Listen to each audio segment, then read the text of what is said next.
Hello students. तो आज हम लोग चैप्टर 8 का क्वेश्चन आंसर करने वाले हैं।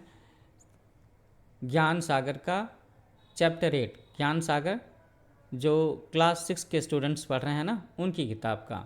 इसका नाम है न जानूं कभी बना, है ना। तो आपने पढ़ा होगा, इसकी कहानी बड़ी दिलचस्प है। सारा का सारा चैप्टर जो है, स्टोरी जो है, वो डायलॉग्स के अंदाज में है, ड्रामा के अंदाज में है। कभी आप ये ड्रामा करो स्कूल में तो काफ़ी मज़ा भी आएगा बच्चों को, है ना।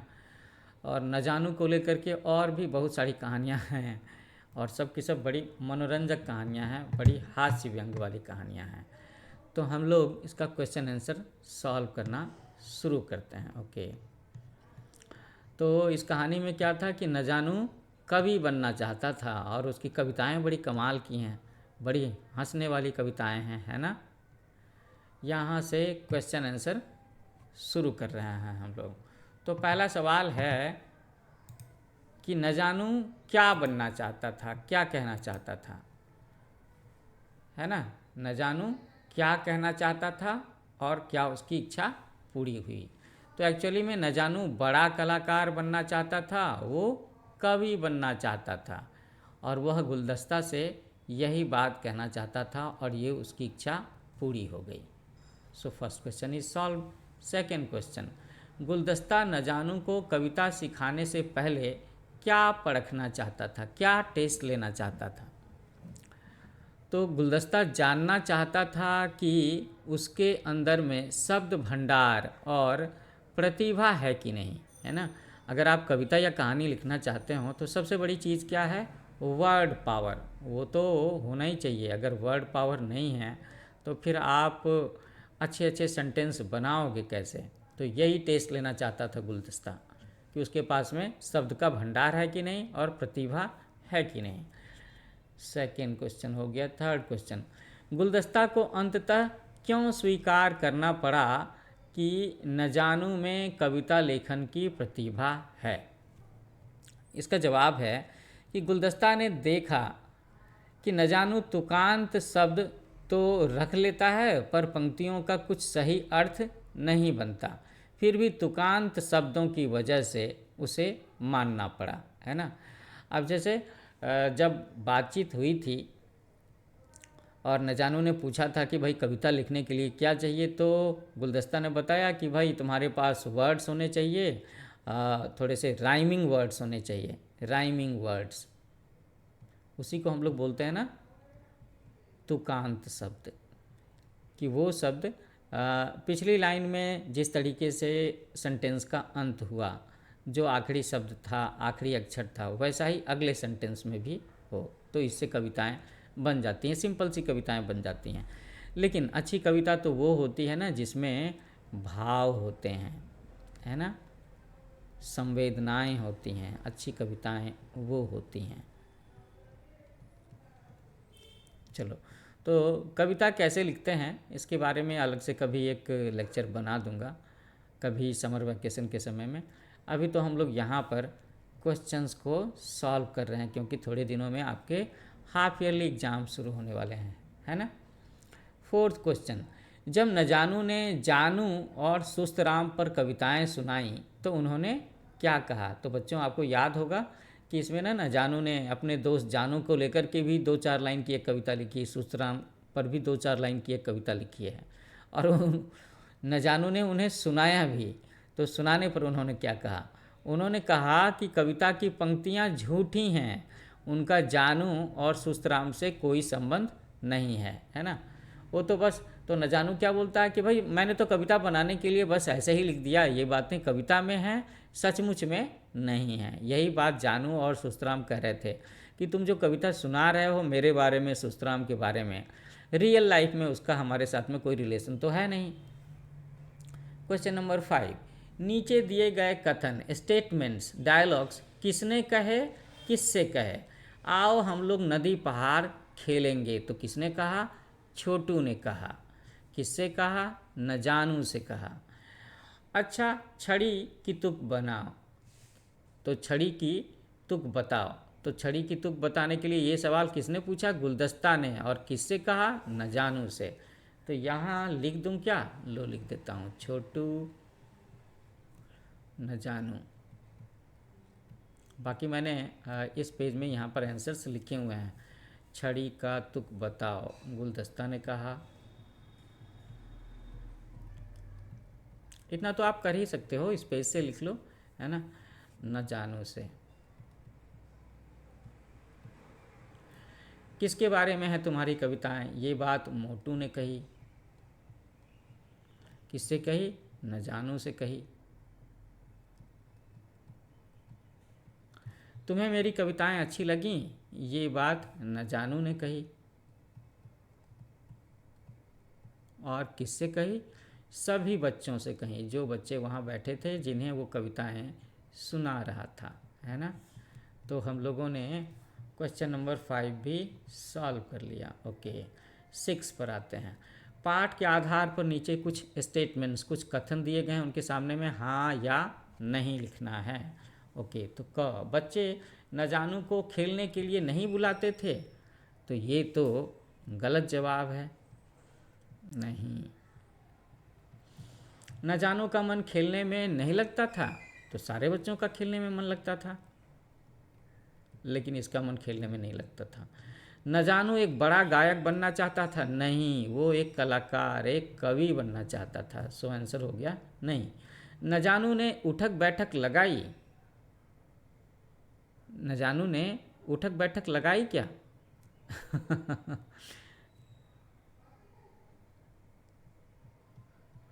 अंत में सारे बच्चे न जानू से कविता बनाना सीखना चाहते थे। अरे वाह, क्योंकि उसकी कविताएं बड़ी दिलचस्प थी, लोगों को बड़ी हंसी आ रही थी, इसलिए, है ना। चलो, तो हम लोगों ने क्वेश्चन नंबर 1 to 6 पाठ में से ये जो सेक्शन है ये तो कर लिया। अब आगे चलते हैं।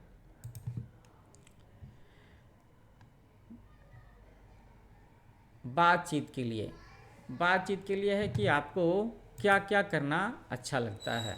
तो बच्चों, ये जो क्वेश्चन है, आपको क्या करना अच्छा लगता है ना, तो ये आपकी हॉबीज होंगी, आप लिख सकते हो। आप बड़े होकर के क्या बनना चाहते हो, है ना, तो ये आपके कैरियर एम्बिशन से रिलेटेड सवाल है ना, करियर और एम्बिशन से। तो ये भी आप खुद से लिखोगे, ये हर बच्चे का जवाब अलग अलग होगा। क्या कविता लिखने के लिए प्रतिभा का होना आवश्यक है? बिल्कुल, वो तो ज़रूरी है। किसी भी क्षेत्र में अगर हम आगे बढ़ना चाहते हैं तो प्रतिभा का होना, टैलेंट का होना तो ज़रूरी है ही, है ना। अब कविता लिखने का काम जो है वो साहित्य का काम है, तो आपके पास में शब्द भंडार होने चाहिए, आपको हिंदी व्याकरण की जानकारी होनी चाहिए, है ना, और लोगों की भावनाओं की समझ होनी चाहिए, तब आप कविताएं लिख सकते हैं। ठीक है ना।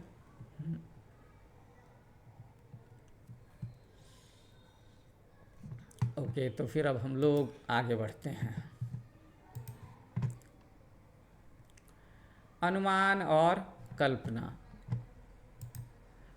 अंदाज़ा करके लिखना है, खुद से सोचना है।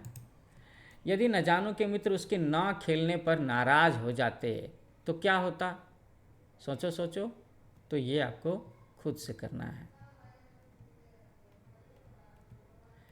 अगर न जानू की जगह पर आप होते तो आप कैसी कविताएं बनाते? क्या न जानू की जैसी कविताएं बनाते या वैसी ही कविताएं बनाते जैसे बड़े बड़े कवि बनते हैं? तो या तो तुम न जानू की जैसी कविता बनाते या थोड़ी उससे अच्छी कविताएं बनाते, है ना। अब हम लोग आते हैं भाषा की बात सेक्शन में। पाठ में आए कोई 4 व्यक्तिवाचक और 4 जातिवाचक शब्द लिखने हैं। तो जातिवाचक शब्द लिखना है, व्यक्तिवाचक, व्यक्तिवाचक प्रॉपर नाउन, चीज़ों के नाम, लोगों के नाम, जगह के नाम, है ना। तो छोटू एक बच्चे का नाम है। अच्छा, न जानू भी नाम है, गुलदस्ता भी नाम है ना। मोटू भी एक बच्चे का नाम है, सुस्त राम भी नाम है। तो ये सब के सब हो गए व्यक्तिवाचक। जातिवाचक, कविता, और हर कविता का अलग अलग नाम हो सकता है ना, इसलिए ये जातिवाचक है। मैदान, और हर मैदान का नाम भी अलग अलग हो सकता है, जैसे हर स्टेडियम का नाम अलग अलग होता है। माँ, डॉक्टर, है ना। अच्छा,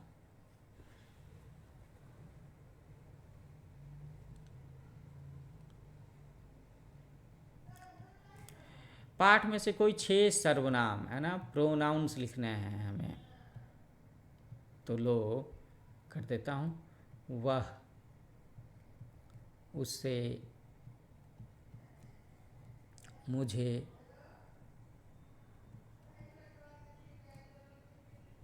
तुम,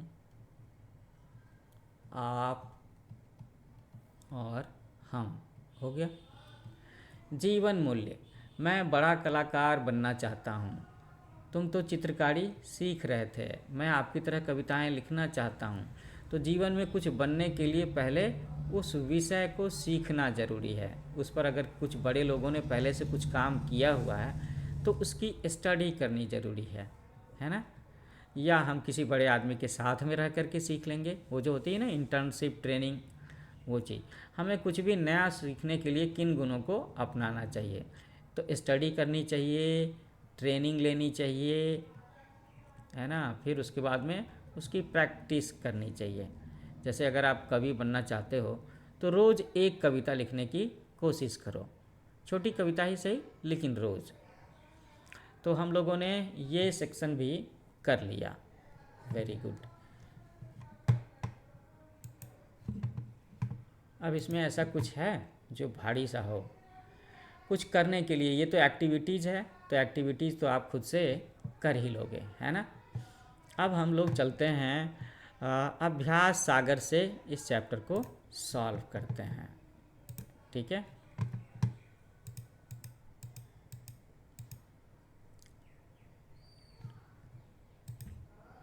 अच्छा, इतनी दूर तक हम लोग आ गए। अभी तो मैंने आपको अपने चैनल के बारे में बताया ही नहीं। तो बच्चों, मेरे चैनल का नाम है, क्या नाम है, न्यू एज कोचिंग, ओके। और मैं आप सारे बच्चों से कहूँगा कि आप इसे लाइक करो, शेयर करो, सब्सक्राइब करो। आप देखेंगे कि आपकी क्लास का प्लेलिस्ट में इसमें भी मौजूद होगा, जिसमें मैंने बहुत सारे चैप्टर भी डिस्कस किए हुए हैं। तो प्लेलिस्ट में चैप्टर मिलेगा आपको, सॉल्यूशन मिलेगा, है ना। और आप देखोगे कि मैंने इसमें इंग्लिश के भी डाले हैं, साइंस के भी डाले हैं, हिंदी तो है ही, एसएसटी भी, और मौका मिलेगा तो मैं आगे चल करके मैथमेटिक्स पर भी काम करूँगा।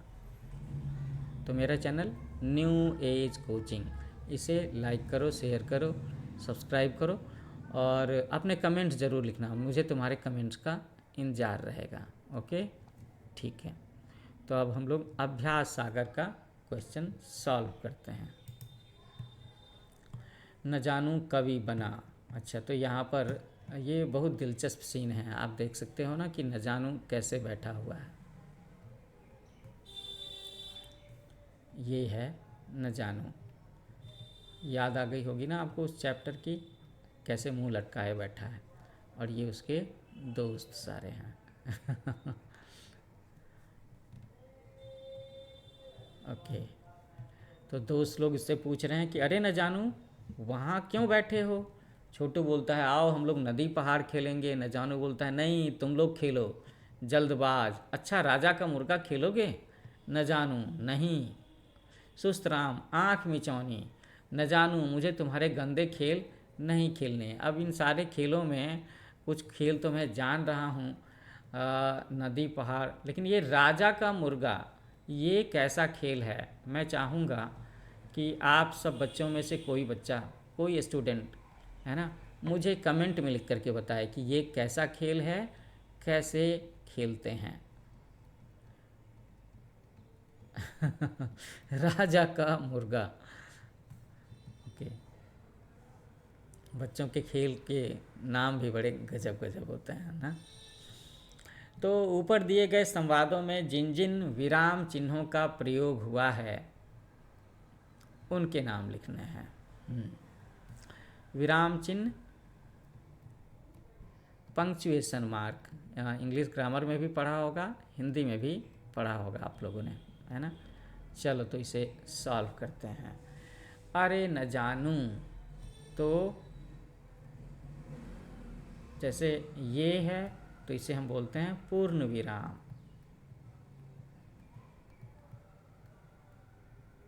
ठीक है।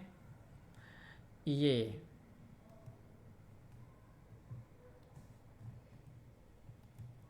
तो इसे अल्प विराम कहते हैं हिंदी में, इंग्लिश में बोलते हैं कॉमा। फिर एक ये है प्रश्नवाचक चिन्ह,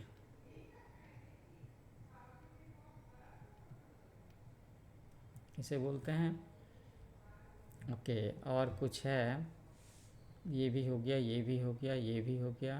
हाँ, अब ये जो है ना, ये इसे हम लोग कोट्स बोलते हैं, हिंदी ग्रामर में बोलेंगे उद्धरण। ओके, इसमें कोई एक्सक्लामेशन मार्क नहीं है क्या? ये तो मुझे नहीं दिखा। एक्सक्लामेशन मार्क आमतौर पर ऐसा होता है विस्मयादि बोधक चिन्ह, जब लोग सरप्राइज्ड होते हैं।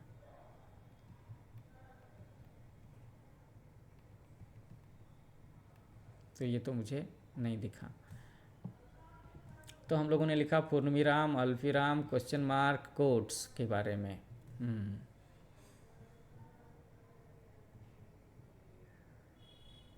बस इतना ही है।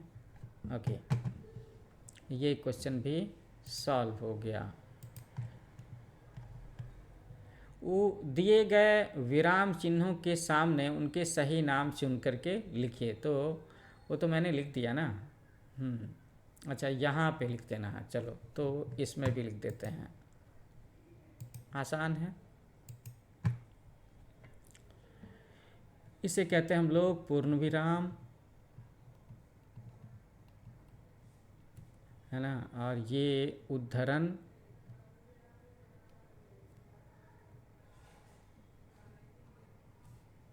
ठीक है। ये अल्प विराम का निशान है, कॉमा, इंग्लिश में भी इस्तेमाल होता है। ये विस्मयादि बोधक है, जिसकी मैंने अभी चर्चा की थी।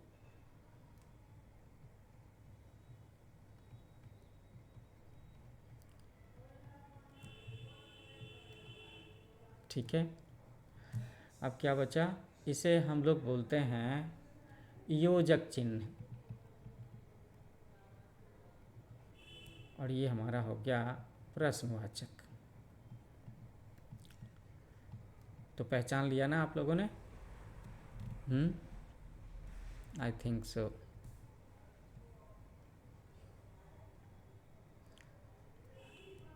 हो गया।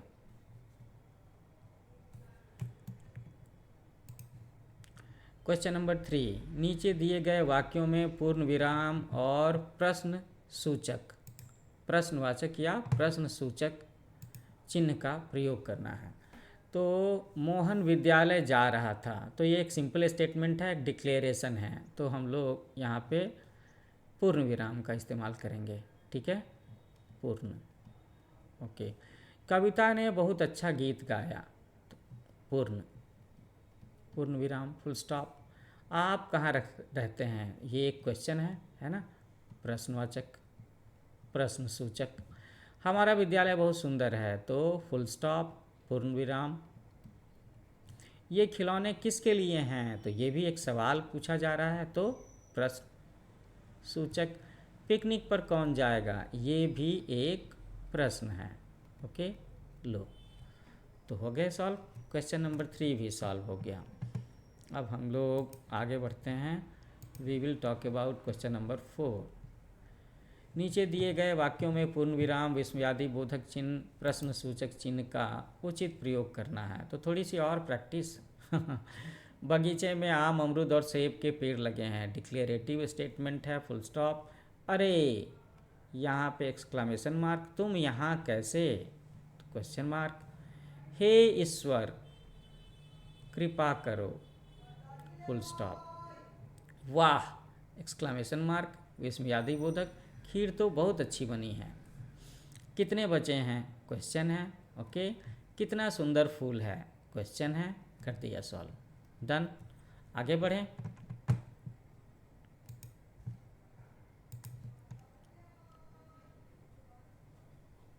नीचे दिए गए वाक्यों में पूर्ण विराम, प्रश्न सूचक चिन्ह, अल्पविराम, उद्धरण चिन्ह और योजक चिन्ह का उचित प्रयोग करना है। ये भी प्रैक्टिस ही है बस। तो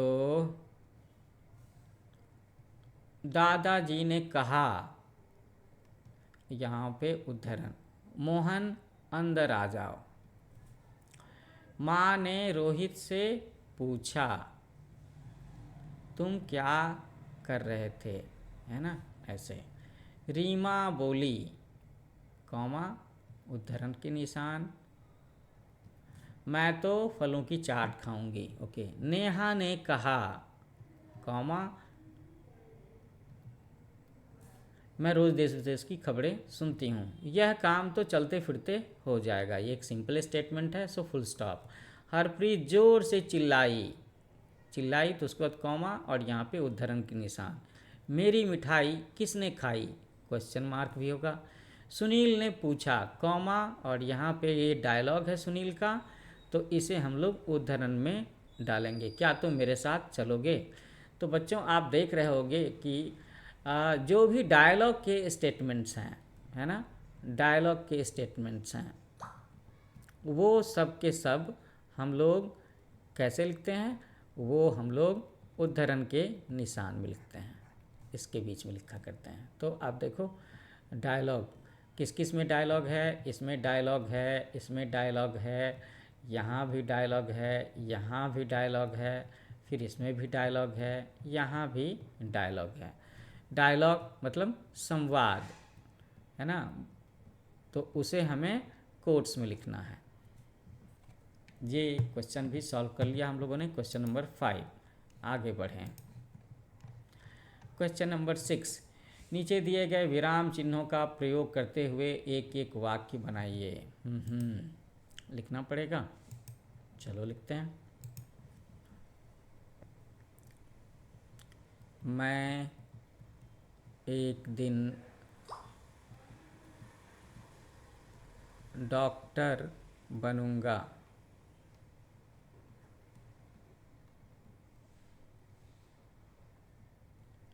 बनूंगा, है ना, हो गया।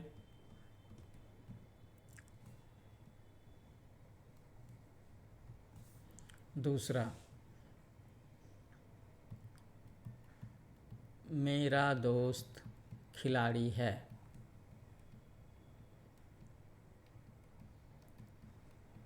ये भी एक स्टेटमेंट है, सो फुल स्टॉप, पूर्ण विराम, प्रश्न सूचक चिन्ह, तुम कैसे हो, हाउ आर यू। तो क्वेश्चन है ना, तो इसकी आखिर में क्वेश्चन मार्क होगा। तुम्हारी पसंद की मिठाई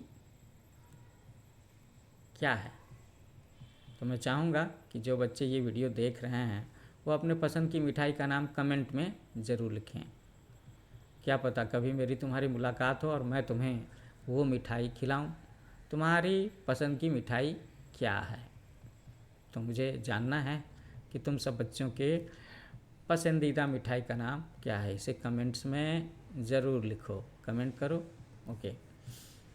विस्मयादि बोधक चिन्ह, तो विस्मयादि बोधक चिन्ह का इस्तेमाल हम लोग कब करते हैं, जब किसी भी स्ट्रांग इमोशन की बात होती है, कोई स्ट्रांग फीलिंग, बहुत खुश हो, बहुत दुख हो, बहुत डर लगा, ऐसा कुछ।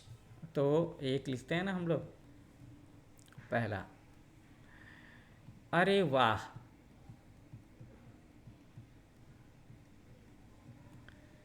एक पेड़ में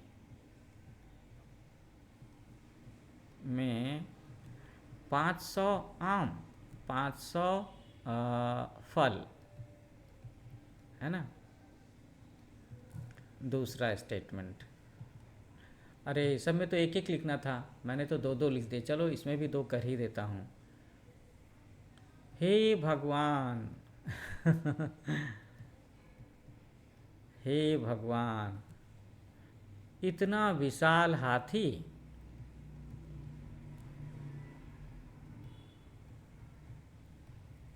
सचो कभी तुमने एक ऐसा हाथी देख लिया जो कि ताड़ के पेड़ के जैसा हो, तो ऐसे ही हम लोग सरप्राइज हो जाएंगे। तो वहाँ पर हम लोग एक्सक्लामेशन मार्क का इस्तेमाल करते हैं। ये भी हम लोगों ने कर लिया। तो क ख ग, इसके बाद और भी है क्या? योजक चिन्ह और अल्प विराम, इसे भी करते हैं। चलो कलर चेंज करता हूँ। अल्प विराम,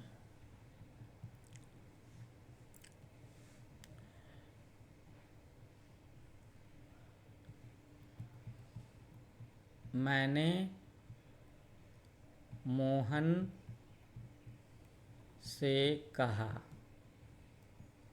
ठीक है, उसके बाद कॉमा, और यहाँ पे मेरे घर चलो। हो गया ना?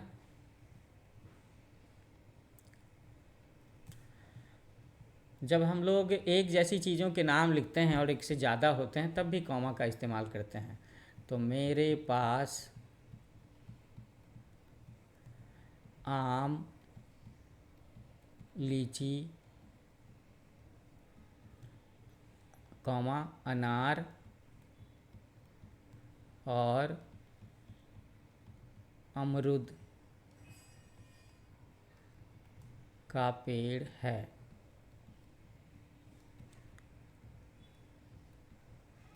तो देखो आम के बाद कॉमा है ना, यहाँ भी कॉमा है ना।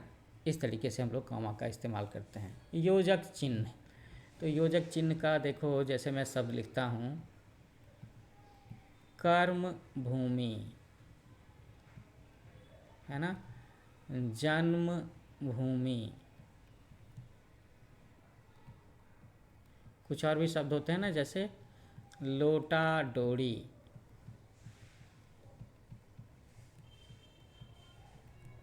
अच्छा, इसी तरह के क्रियाकलाप। तो इस तरह के शब्दों में हम लोग डैश, ये जो है ना डैश, इसका इस्तेमाल करते हैं, योजक चिन्ह, है ना। ओके, तो ये क्वेश्चन भी सॉल्व हो गया। अब आगे दोहराने का है, रिवीजन का। नीचे दिए गए शब्दों के उल्टे अर्थ, एंटोनिम्स लिखने हैं।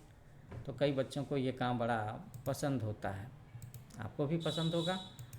और मेरे ख्याल से ये सब के सब तो आसान ही हैं। सुबह का अपोजिट हो गया शाम, मानव का अपोजिट दानव, राक्षस नफरत, प्रेम, है ना, चतुर बुद्धू,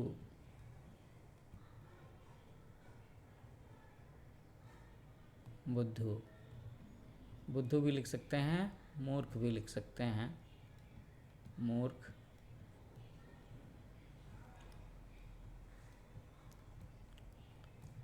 बेवकूफ़, आलस्य, है ना। तो आलस की जगह पर क्या होना चाहिए भैया? फुर्ती। उचित, अनुचित, हो गया सवाल। तो हम लोगों ने विपरीत अर्थ वाले शब्द, एंटोनिम्स भी लिख लिए, है ना, लिख लिया। Okay, done. नीचे दिए गए शब्दों के सामने में उनके समान अर्थ वाले शब्दों को छांट करके लिखना है। तो समान अर्थ वाले शब्द, सिमिलर मीनिंग वर्ड्स, या फिर आप कहो साइनोनिम्स,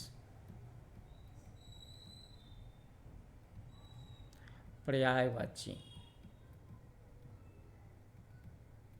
कभी कभी लोग इसे समानार्थी भी कहते हैं। माता, तो माँ लिख लिया हम लोगों ने। प्रयत्न, कोशिश। अच्छा, ये तो ऑप्शंस में लिखा हुआ भी है। इंतजाम, प्रबंध, हो गया। व्यवहार, आचरण, प्रसिद्ध तो विख्यात, पॉपुलर। कार्य, उसको हम लोग काम बोलते हैं, लिख दिया, डन। तो ये भी सॉल्व हो गया। आगे बढ़ें। सही विशेषण छांट करके वाक्यों को पूरा करना है। विशेषण, एडजेक्टिव्स, समझते हो ना? ये ऐसे शब्द होते हैं जिससे हम संज्ञा या सर्वनाम उसके बारे में बताते हैं, उसकी तारीफ करते हैं, उसकी क्रिटिसाइज करते हैं, उसके फिजिकल फीचर्स के बारे में बताते हैं, विशेषताएं बताते हैं, ठीक है ना? तो रूपा की आवाज़ मधुर है, ये होगा यहाँ पे एडजेक्टिव्स। मधुकर बहुत कैसा हो सकता है? कमज़ोर है, आलसी भी हो सकता है। कौन से व्यक्ति जीवन में सफल नहीं हो सकते? तो आलसी व्यक्ति, जो बहुत ज़्यादा आलस करते हैं, देर तक सोए रहते हैं, आज के काम को कल पर टालते हैं, अपना होमवर्क रोज़ नहीं बनाते, रोज़ का काम रोज़ नहीं करते, इकट्ठा करते हैं, वे आलसी व्यक्ति हैं। तो ऐसे व्यक्ति जीवन में सफल नहीं हो सकते। वह तो बचपन से ही साहसी है ना? साहसी, ब्रेव, इंग्लिश में बोलते हैं ना ब्रेव। और आलसी को क्या बोलते हैं हम लोग? लेजी। ठीक है, ये क्वेश्चन भी सॉल्व हो गया। एडजेक्टिव्स हम लोगों ने सॉल्व कर लिए। अब अगला क्वेश्चन है सर्वनाम को छांटना है। ओके, और एप्रोप्रिएट जगह पर फिलअप करना है, तो हमारा ये काम भी हो जाएगा। Question number 10। So we are going to solve सर्वनाम।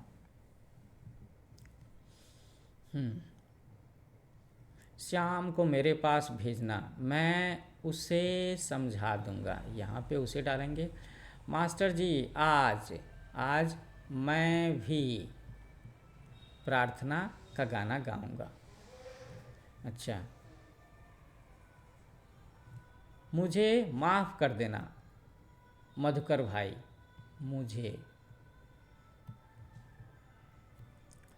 उन्हें पैसों की ज़रूरत है, उन्हें, है ना? और वे नाटक कर रहे थे। हो गया सॉल्व, आसान है। Good. So can we proceed to next question? आगे बढ़ते हैं। Question number 11। नीचे दिए गए शब्दों में अनुस्वार और अनुनासिक चिन्ह लगाने हैं, है ना? अनुस्वार कह लो और चंद्र बिंदु कह लो। तो भयंकर, प्रारंभ, मांगना, यहाँ चंद्र बिंदु, अनुनासिक लगाएंगे, संज्ञा, दोनों अनुस्वार लगाएंगे, दांत, यहाँ पे चंद्र बिंदु होगा, गणतंत्र अनुस्वार, क्योंकि यहाँ पे अनुस्वार, घटनाएं, माँ चंद्रबिंदु कह लो या अनुनासिक। तो इस चिन्ह को हम लोग बोलचाल में चंद्र बिंदु भी कहते हैं। ये भी हम लोगों ने सॉल्व कर लिया, ये है ना चंद्र बिंदु, ये ठीक है, इसे बिंदु कहते हैं। ओके, तो कुछ और क्वेश्चन बचा है क्या इस चैप्टर में? आओ लिखें। विद्यालय में न जानूं कवि बना शीर्षक नाटक का मंचन किया जाएगा। मैंने भी आप लोगों को प्रपोज किया था कि ये इतना इंटरेस्टिंग चैप्टर है कि आप स्कूल में ड्रामा के रूप में प्ले कर सकते हो। इसकी सूचना विद्यालय के सभी विद्यार्थियों को देनी है। इस सूचना में शामिल किए जाने वाले बिंदुओं के बारे में सोचिए और सूचना लिखिए।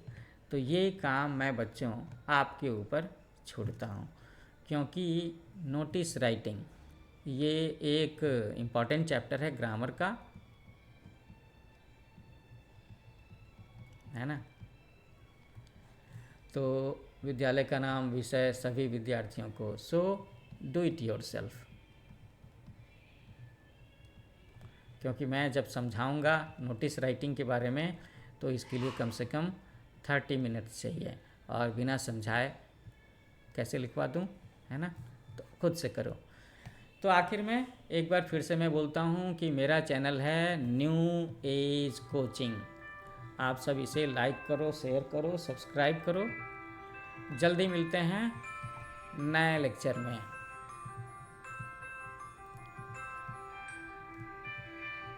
मुझे आपके कमेंट्स का इंतज़ार रहेगा। Okay, happy learning with new age coaching.